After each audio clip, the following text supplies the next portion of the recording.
मतदारसंघात पुन्हा होणार फेरमतमोजणी। विधानसभा निवडणुकीच्या निकालानंतर जिल्ह्यातील महाविकास आघाडीच्या 11 पराभूत उमेदवारांनी ईव्हीएम तपासणीसाठी निवडणूक आयोगाकडे अर्ज केले होते। दरम्यान मिळालेल्या माहितीनुसार पुणे शहरातील फक्त खडकवासला विधानसभा मतदारसंघात आता प्रारूप मतमोजणी होणार असल्याची माहिती समोर आली आहे। विधानसभा निवडणुकीच्या निकालानंतर जिल्ह्यातील महाविकास आघाडीच्या 11 पराभूत उमेदवारांनी ईव्हीएम तपासणीसाठी निवडणूक आयोगाकडे अर्ज केले होते। त्यात शरद पवार पक्षाचे 8 आणि काँग्रेसच्या 3 उमेदवारांचा समावेश होता। यामधील बारामती विधानसभा मतदारसंघातील योगेंद्र पवार यांनी माघार घेतल्यानंतर 10 अर्ज शिल्लक राहिले होते। त्यानंतर भोर, पुरंदर व दौंड या 3 मतदारसंघातील उमेदवारांनीही आपला अर्ज मागे घेतलाय।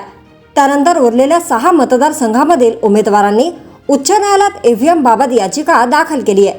फक्त खडकवासला मतदारसंघातील उमेदवाराने आपला तपासणी व पडताळणीचा अर्ज कायम ठेवलाय।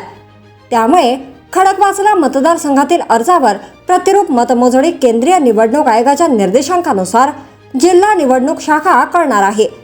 खडकवासलात सचिन दोडके, राष्ट्रवादी शरद पवार गट, भीमराव तापकीर भाजप, मयुरेश वांजळे मनसे अशी तिरंगी लढत झाली होती।